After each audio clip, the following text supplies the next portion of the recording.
हम गड़िया देवकुंड धाम जैबै सखी गे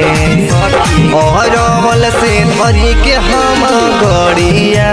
देवकुंड धाम जैबै सखी गे पहिला सोमारी जल बाबा पर हम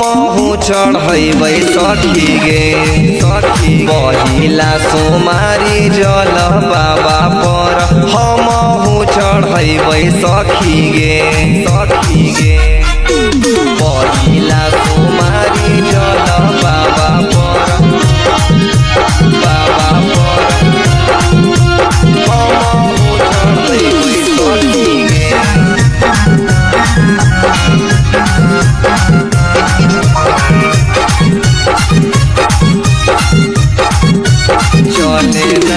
चले नागे सखी तोरो दर्शन कराइबो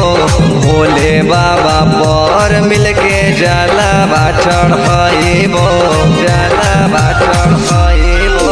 चले नागे सखी तोरो दर्शन कराइबो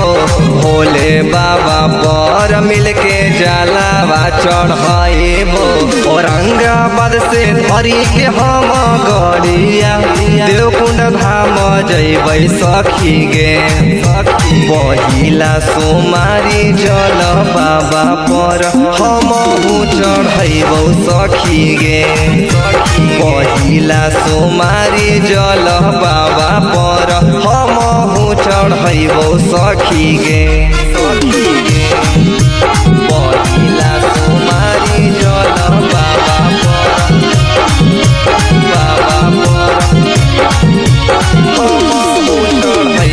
सखी गे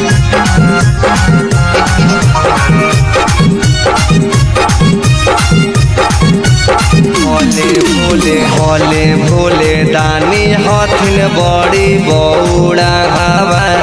उनका से मांग ले सोनर दुल्हवा भोले भोले दानी हथिन बड़ी बौड़ा हवा उनका से मांग ले सोनर दुल्हवा भास कर भोला के संग में हम जैबै सखी गे पहिला सोमारी जल बाबा पर हम चढ़बै सखी गे पहिला सोमारी जल बाबा पर हम चढ़बै सखी गे